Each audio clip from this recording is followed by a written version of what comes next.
Yo, the unmitigated gall. Let me tell you something. Listen, I follow this black influencer, this black woman influencer on Twitter. You know, she always posts positive things about eating right, gut health, eat colorful, to feel colorful. Like, she always giving off like good energy and all of that, right? So this girl is from Brooklyn. You already know what is she was living in Brooklyn, living in the brownstone or whatever, paying over $3,000 for rent. You know, she's transparent, right? So she figured last year, she was like, I'm gonna move to Mexico City because it's popular. A lot of people are uprooting and moving to Mexico. I don't think she lives directly in Mexico City, like in the outskirts somewhere. Unfortunately, gentrification has taken place in many places. And as a black person, black American, first and foremost, we know about gentrification. It happens all over the United States, right? So anyway, this girl living her best life, posting her content, just high spirits. This girl is not negative. And I'm going to just tell you something. I've been following her for a while. You know, if you follow me on my Twitter page, I be going in sometimes. And like, when I lost my other page, I followed her back, but she didn't refollow me because I know I be going in and her energy is completely different. You ever know, like, when you follow a person and you just got a different type of energy and time that they be on? Well, anyway, yesterday she made a post and she said how she made her 1 year in Mexico. Yo, when I tell you that outpour of Mexicans who came on her post calling her a gringa, it was even people, you know, trying to say that they was going to find out where she was. And today she came through and said, what? The Mexican embassy came through and they offering her protection because people was talking crazy. And with the irony of this situation and the unmitigated gall is how many of y'all come through the United States illegal, sucking up all of the resources for people, taking like jobs that teenagers or people on that level of education, entry level type. Listen, it had me really upset. I want you first, before I get into the video with L'Ariel, I want you to show you her energy. I'm going to put a link to her Twitter below just so you can get the speed of her and understand. But I want to play this video just so you can understand what type of person she is. Like, she's not vicious at all. So let's just check this out. This is going to be a temperature check, and then I'm going to play the video afterward where she's responding to this. So let's do it. Life is good. Life gets better. Like, when we think it's not, it turns around and shows us exactly why it does. If things are not working out for you, or if things just feel like they're crumbling, everywhere you turn something bad is happening, trust me, it's gonna get better. This is the season of breakthrough. This is the season where everything is testing you. Everything is just like, can you do it? Will she do it? What's she gonna do? How will she rise? How's she gonna show up? What's going to change her? And the second that happens, the abundance, the flow, everything, the serendipity starts pouring in. It gets miraculous. It gets magical, and it gets so beautiful, y'all. Just keep holding on. I'm telling you right now, hold on. Everything gets better. So listen, so that's that. That's how she giving it up. That's her energy, you know. Posted yesterday. This post went viral. She posted just the fact that she's living in Mexico City and how she moved over there, how she's doing so well. Let me just tell you something. Gentrification, yes, it can have effects where people feel like, they're pushing out the lower class and pulling in the rich. They do it for many reasons, of gentrification, right?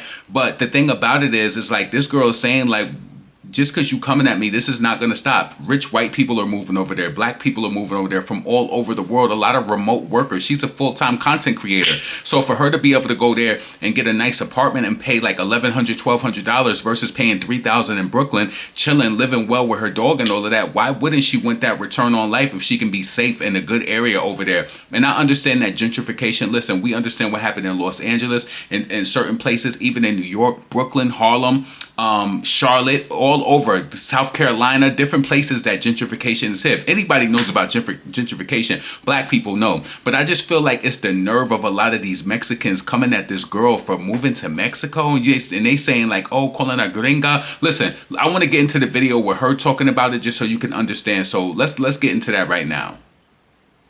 So right now I'm getting dragged on social media, which tends to happen pretty often. Black joy really upsets people. It gets them into a little tussle. It gets them really upset. But I basically was just like, oh, I made 1 year since moving from Brooklyn to Mexico City, and it got the people done very upset. I'm a colonizer, I'm a gentrifier, all this, Personally, my experience, like all the hate that you get from Mexicans, like online, it don't give that in person. It don't give that in person. In person, they are kind, warm, gentle, inviting, supportive. Especially once you start talking in Spanish, they get extra nice. They'll put you on to the best places to go eat, where to get your toilet paper, tissue from, soap, all of that. So it got everybody in a little tiff. It got the Mexicans saying, oh, you need to leave. And then you got the Americans saying, but y'all know what the Americans are saying. I ain't even gonna go there. Also, Black Americans, people who move here, Black expats, or just expats in general, we're not leaving. We're not leaving. So I just want to invite everyone to create better solutions. Like when I talk to the locals and I'm in person with them and I'm in real life with them, it be given support local merchants. This is where you go. This is where you shop. Like they kind of give you solutions that you can actually pull up and do. I love to give back. Give me a solution to give back. I'll do it right now. No funny. All the proceeds to the YouTube will go anywhere you want it to go. Lastly, I'm never going to argue with anybody as to how Black people cannot be colonizers. Like we literally cannot be colonizers, and I won't argue or explain that further. Y una cosa más, entiendo español.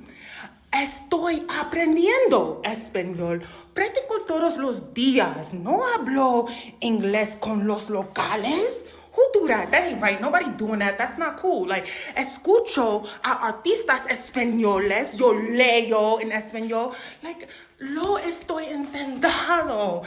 All I do is get on the internet and get more people to eat more fruits, eat more vegetables, eat more colorful, make sure your gut health is okay. Come tus frutas y vegetales. That's all. That's all. So I'm going to always show up on the internet and be my happy, energetic, Black self. Spreading love the Brooklyn way. Entonces, hasta luego. Listen, that's her words. That's her energy. She's the same way I've been following this girl for almost 2 years. She's the same way every day. And you know what like some Mexicans had a lot of nerve to say? They had a lot of nerve telling her, you've been over here a year, and you heard her. She was like, I lived in Ecuador for a few months before. She was like, she knows Spanish, but she's not like fluent to the point. Like, you know what I'm saying? She was like, she speaks it and passing to the locals, but she doesn't know it as much as she would like to. And they was like, the nerve of you to live here for 1 year and not know Spanish. Listen, let me tell you something what really opened my eyes when I moved here to Houston, Texas, and I realized that I can go into a place like say I'm going to Shipley's Donuts or somewhere like that, and people are not even speaking English, and you're working you're working at this restaurant or this business, and you don't speak English, and for the nerve of them to say the same thing to her, listen, this is why I gave them a dose of the dose, and listen, she had to turn off her comments because I was going at it with somebody on there because I'm just like, you got a lot of nerve. So listen, I want to read to you just a few of the tweets that this people were saying. So she made the post saying that today makes my 1 year. I moved to Mexico, and then this is what this Mexican woman said to her. 1 year and you still don't speak Spanish? No good afternoon or hello there. Spanish is spoken here.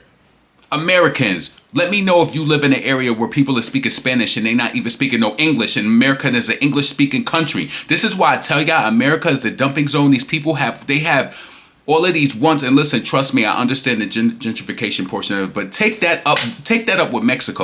Take it up with them. Take it up with the president of Mexico, whoever your lawmakers are, people who, because listen, gentrification, they do it to make more money off of the area. They do it to, real estate investors.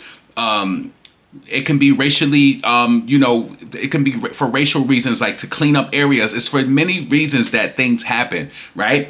So she said to L'Ariel, she said 1 year here and you don't speak Spanish? No good. No good afternoon or hello here. Spanish is spoken here. Dr. Polo would say, if you can't even do that, my daughter, go back to your country, because we don't want you gringos here, and we don't have, and we have enough with being neighbors. We don't want you gringos here, and your people are crossing that border every day. High volume through Texas, coming over here, causing crime. What? Like, yo, this is the audacity to me, right? So I responded back. Can I see if what I said back was even appropriate? I said, shut the F up. Your effing citizens are here in America making Ish look poor and speaking Spanish for years and never learning English. Leave her alone and go I ain't gonna say what I said. You have a lot of nerve given the huge amount of immigrants fleeing your country to the U.S. on a daily basis. We don't want them here, and it seems like your pie-faced ASS feels the same way. It's an even trade, you idiot. Yeah, that's what I said to her. That's what I said. And so many different people is coming at this girl. I'm going to link her page. I want you to go check it out. You know, don't start no drama. She ain't that type of person. But just go and see what people are saying. So somebody else said to her, right, on her page, what is this girl? It's like, she said, I think the biggest issue is what I've seen is people travel abroad. It's like they invite others to come to the country they've moved to and discuss how inexpensive things are. As Black Americans, this is a Mexican girl saying this, as Black Americans, we don't understand that we have passport privilege once we leave the USA. There's many issues here. So she's trying to be funny, right? So she said, I do understand the issue is much bigger than us. I'm asking for better solutions, which she said in a video saying that she speaks to locals. How can I support locally? You know, how can I do things to help out in Mexico, right? Because not coming is not an option is my thing. So what else? Let's provide solutions. And like she said, you can't stop people from coming over here, just like we can't stop y'all from crossing that border. But Trump is going to be in office on the 21st. And I heard that he's gonna do the deportation the worst. I don't like that. I don't like when it's just like y'all coming over here at alarming rates, and then when somebody's going over there, listen, if she had an issue, if it was an issue with her being over there, Mexico wouldn't have let her in. They wouldn't have let her in, right?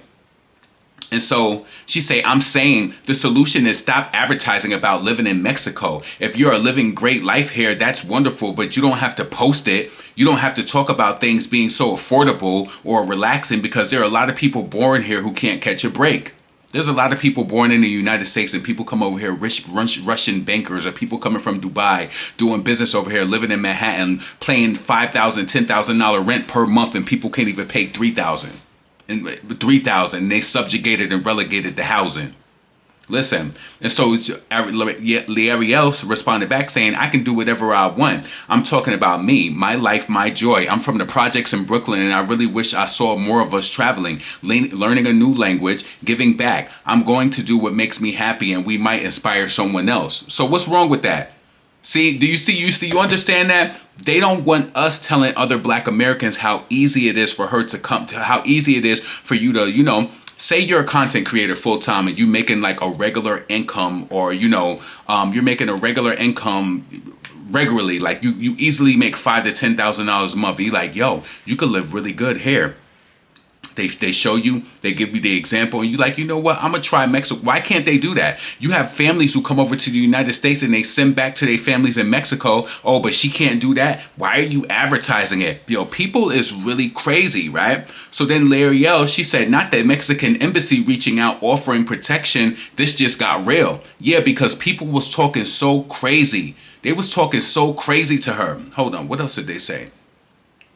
I'm trying to see what else was they popping to her. It was so much. I literally cannot go through every tweet, but I'm gonna tell you this, just in case people who don't understand what gentrification is the process of renovating, rebuilding a neighborhood, which often results in displacement of poorer residents, right? It's unfortunate. We see it happen all the time. What can we do about it? When we talk about it, you know, if you are a person who's followed and seen areas gentrified in you know, your community or whatever, how do you feel about it? How did it impact your family? What other choices did they have? They either had to pay the higher rent or they had to get out, and they ended up displaced. And this is why I'm saying I'm not overlooking what the people from Mexico are going through. And I'm gonna be completely transparent with you, because I don't want to make this video too long. These people were saying so many nasty things, calling her the N-word, threatening her, and all of that. I just can't go through every tweet. If this video will be so long, and I don't have the bandwidth for that. This video was just to outline the audacity. You gotta have the tenacity to deal with their audacity. So listen, gentrification, what happens during gentrification? Economic change, real estate investment, and new higher income residents can lead to increased property values and rents. So they do that to spruce up places. You know, unfortunately, a place can literally be the slums. And I heard they're doing that in Chicago. I heard there's different places in Chicago they're doing that to build up, you know, demographic change. The racial makeup, education level, and income level of residents can change. right? Physical transformation. New construction buildings and upgrades can change the neighborhood's physical appearance. Displacement. Poorer residents may be forced to move out due to higher costing rents. What factors contribute to gentrification? Economic development initiatives, city planning, and tax incentives encourage redevelopment in central neighborhoods. You know, strong demand for central city living. More affluent households may be drawn to central living, driving up housing prices. Discriminatory public policies. Yes, and we know that happens. Public policies and private real estate practices can undermine property values and create racially segregated housing patterns. And let me just do this while I'm here before I wrap this video up. Gentrification. What is causing gentrification in Mexico? What is causing... Because I want to be in real time with this. Gentrification in Mexico. In Mexico. Let's see.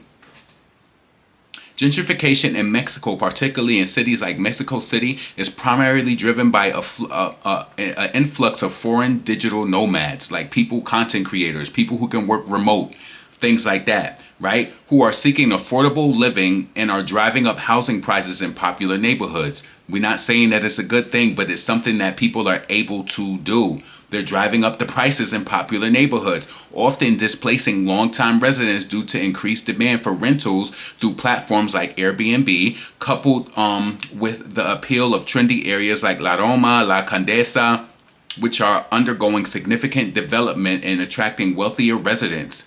The phenomenon, I know I'm probably mispronouncing that. I know how to read and I'm very articulate. I'm sorry. I'm just trying to get through this. Is further amplified by the ease of remote work post-pandemic. So that's how people is getting in.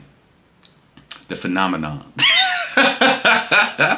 The phenomenon. All right. Key factors contributing to gentrification in Mexico. Digital nomad surge, which we already went through. Airbnb. Neighborhood transformation. Once considered less desirable areas are now being renovated and marketed as trendy spots, attracting new businesses and higher income residents. That means Mexico wants more money. They want it, right? Investment in infrastructure. Government initiatives to improve infrastructure in certain areas can also inadvertently contribute to gentrification by making them more attractive to wealthier residents. Listen, it is what it is. We face gentrification in the United States. We get an influx of migrants every day that's crossing that border illegally, you know. Coming over here, some people want a better life. Shoot, she went over to Mexico. Because she wanted a better life. Y'all coming over here because y'all want to have a better life. So listen, you understand you see like the flip on it. They come over here, and they're not saying that people don't come over to the United States and make good money. But I mean, you come into Texas, the minimum wage is what here online? If a person is making $10,000, $15,000 a month, and they like, I want to move to Mexico City, get me a cool apartment that's $1,200 and $1,500, you probably doing really well. Who's to say that they can't do it? You coming over here. So if you want to be xenophobic and whatever, you know what I'm saying, to black Americans coming over to Mexico, and then y'all wondering why people don't want you over here, you got to understand the full scope of it. And that's how I look at it. I looked at these messages that people were saying to this black girl, like, y'all got a lot of nerve. Y'all have a lot of nerve. Like, pick a struggle. Potent, pondering, never pandering. Get in the comments, let me know what you think. I'm sorry for making this video so long. Get in the comments, let me know what you think. I'm up out of here. Peace.